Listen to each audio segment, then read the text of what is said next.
Alors, ça m'emmène au deuxième sujet sur les low cost et les compagnies régulières. Est-ce qu'on pourrait transposer ce débat NDC-GDS avec le low cost legacies et une peut-être proportion d'outils riches en contenu et en adresse sur le B2C par les low cost à l'opposé des compagnies aériennes régulières qui utiliseraient plus la distribution. Est-ce que le débat se pose comme ça ou pas du tout?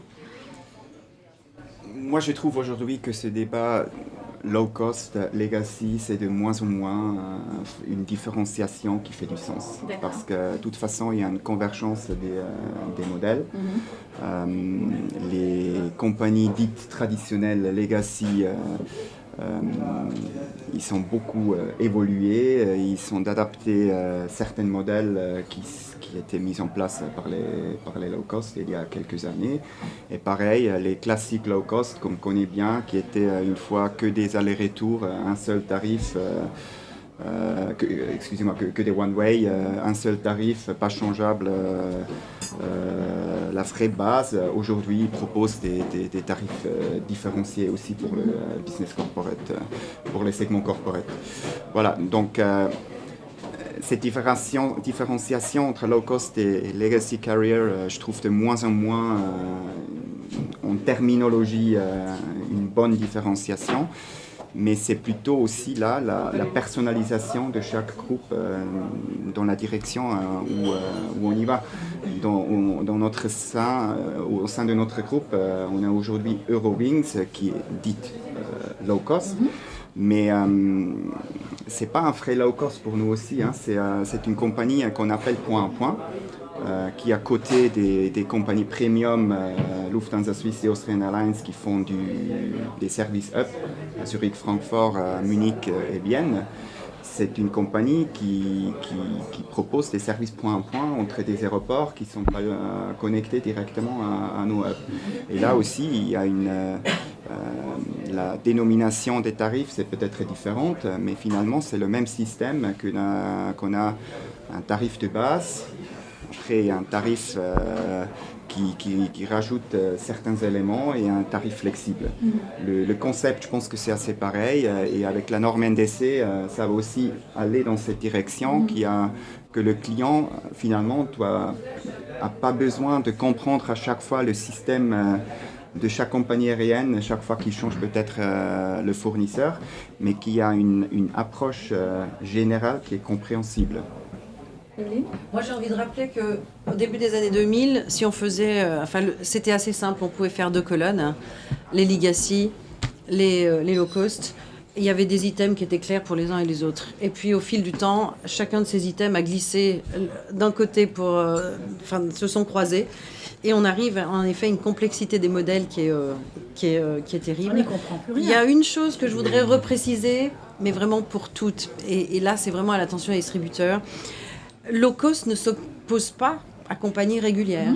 Les low cost sont des compagnies régulières. Hein, c'est pas, voilà. Donc ça, c'est véritablement un truc qu'il faut balayer. Une low cost est une compagnie régulière. On les oppose aux flag carriers, qui sont au départ les compagnies nationales, mais la low cost est une compagnie régulière. Donc nous, on nous associe souvent à ce paquet, bien qu'on préfère, on est positionné en tant que compagnie régionale davantage.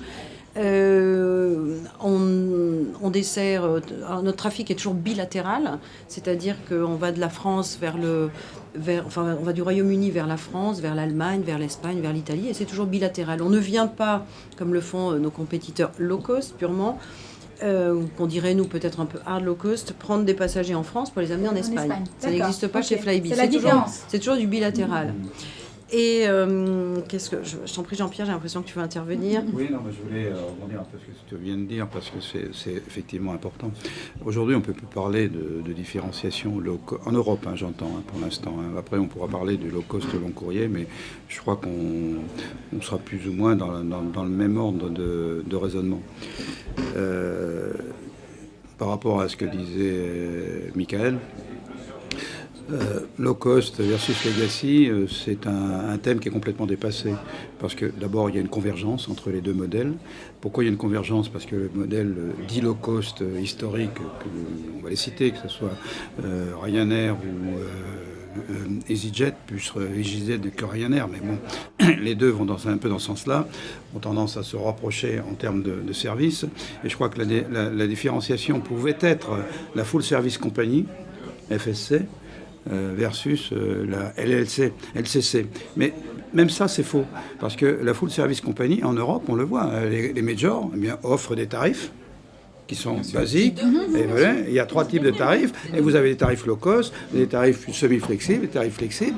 Et là, on ne peut pas dire qu'il y ait une réelle différenciation entre ce qui va être proposé. Parce que les avions sont les mêmes, les horaires sont les mêmes, les fréquences sont les mêmes, et les destinations sont les mêmes. Et donc, à ce point de vue-là, on est dans un faux débat maintenant. D'autant plus qu'en Europe, plus de 50% des trafics est effectué par les low cost historiques maintenant, parce qu'il y a les legacy low cost, hein, on peut les appeler comme ça, mais qui non de low cost que effectivement là il y a un point quand même important dans le débat, que la différenciation au niveau des coûts de production. Oui, ça c'est un sujet qui est extrêmement important, parce qu'il est clair qu'on ne peut pas comparer les coûts de production d'un Easy ou d'un Vueling ou d'un Ryanair au coût de production de Lufthansa ou d'Air France ou du groupe IAG. Parce que on va en siège kilomètre de 4 centimes du siège kilomètre, grosso modo, à entre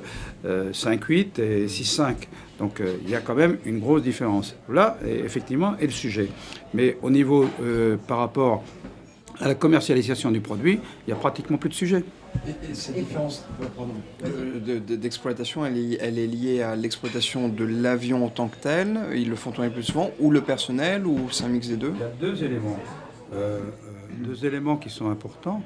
Mais le plus important, c'est comment on peut faire tourner un avion jusqu'au maximum de ses possibilités. Et maximum des possibilités, c'est le maximum de disponibilité du PN, du personnel navigant. En Europe, c'est 900 heures. Un low cost historique, on va l'appeler comme ça, va pouvoir les faire voler 850 heures.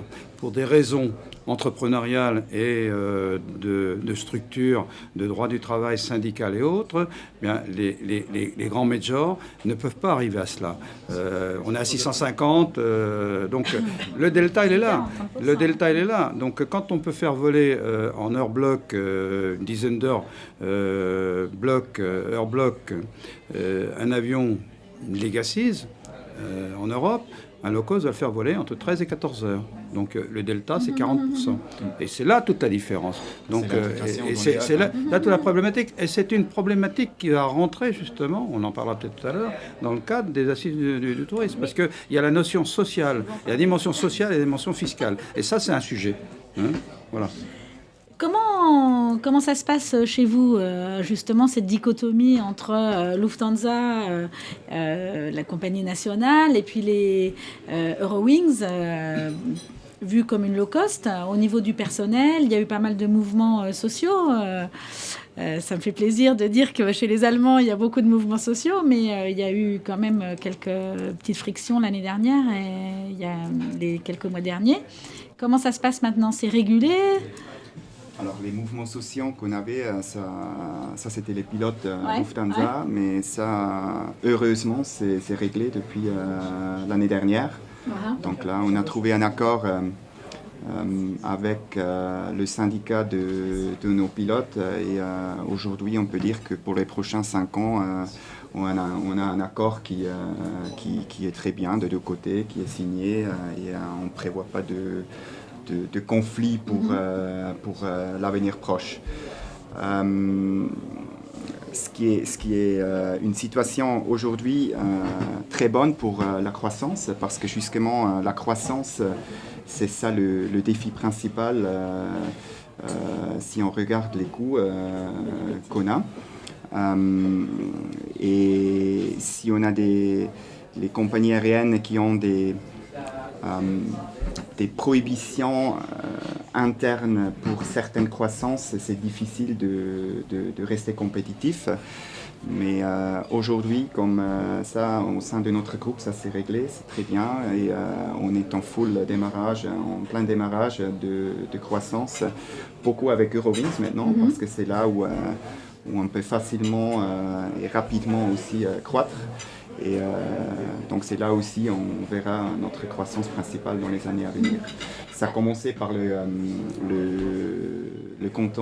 continent européen, mais on passe déjà aussi en long courrier maintenant avec 2 aéroports en Allemagne, Düsseldorf et Munich, et un vol aussi au départ de Berlin qui desservent l'intercontinental. Et justement, tu as mis le long courrier de côté pour parler des historiques, mais quand même le mouvement en ce moment, il est sur la création de compagnies, alors modèle low cost, enfin vous les appelez comme nouveau low cost, ou je ne sais pas comment vous allez les appeler maintenant, qui vont desservir du point à point sur du long courrier. Je pense à Level, je pense bien sûr à Norwegian. Bon, le mouvement a été initié bien évidemment par Germanwings. Comment tout ça, ça va se profiler Alors je sais que toi, ton argument, Jean-Pierre, c'est de dire que sur le long courrier, tu ne peux pas faire voler les avions jusqu'à la corde, c'est ça? Alors non, il y a plusieurs arguments, bien évidemment. Il est clair que le delta de compétitivité est beaucoup plus restreint que les low cost, comme je viens de l'évoquer, en moyen courrier. Pourquoi? Parce que une rotation long courrier, c'est une rotation sur une journée. Donc c'est difficilement compressible, même si des fois il peut y avoir une paire d'heures qu'on peut réutiliser. Mais le sujet il est ailleurs, et le sujet se trouve dans les coûts sociaux. Dans les coûts sociaux, c'est pour ça que l'exemple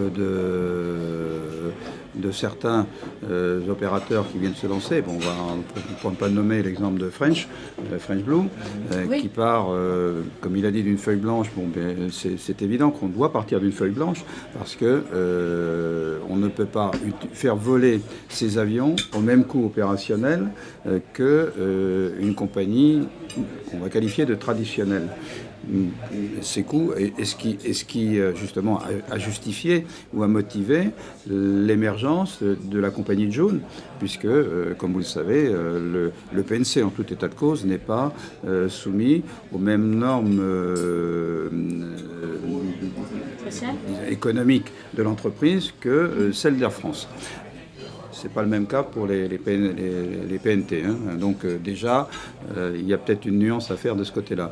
Alors, c'est pas sans créer certaines frictions sociales. Ça, c'est notre sujet. Maintenant, une prétendue low cost long courrier, elle va payer le pétrole comme tout le monde, elle va payer ses avions comme tout le monde, et avoir des temps de rotation comme tout le monde. Donc, où va se faire la différence? Eh bien, la différence va se faire justement dans la notion du service. Je ne veux pas dire qu'il y aura un plus mauvais service, parce que ce service, maintenant, s'adapte. On a des clientèles nouvelles, et ces clientèles nouvelles demandent un service différent. Je vois que dernièrement, une grande compagnie, maintenant, offre des burgers pour matcher une clientèle de 13-20 ans. Donc, si on avait dit ça il y a 10 ans, on aurait hurlé, mais c'est le goût des clientèles. Vous voyez dans les grands restaurants 3 étoiles, maintenant, on vous fait des burgers 3 étoiles. Donc, il n'y a plus à s'horrifier, parce qu'il y a des burgers qui sont servis. Donc, ça matche les goûts de la clientèle. Mais il est clair que finalement, à dépaqueter,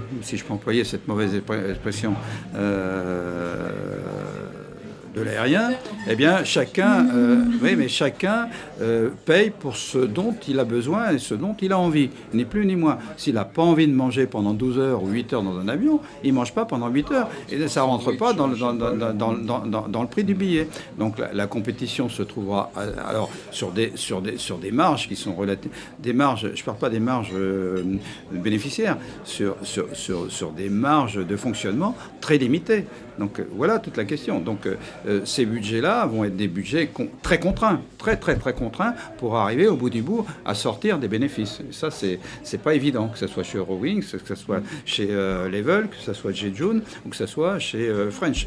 Donc toute la problématique est là. Donc quand on revient au low cost en courrier, je voudrais quand même rappeler qu'on n'a rien inventé aujourd'hui. Mr. Laker avait son SkyTrain il y a 30 ans. Donc ça n'a pas fonctionné, mais pour d'autres raisons, parce que ça pouvait très bien fonctionner. Il était tout à fait dans le vent de l'histoire à ce moment-là. Enfin, dans le vent de l'histoire. Peut-être d'une manière un peu précursive, parce que la clientèle n'était pas avec la même manière de voyager, avec les mêmes requirements, les mêmes demandes, et surtout qu'il s'est heurté quand même à une résistance non seulement des gouvernements, mais de certaines compagnies. Voilà, donc j'en dis pas plus. Merci à tous de nous avoir suivis et au prochain numéro pour de nouvelles aventures.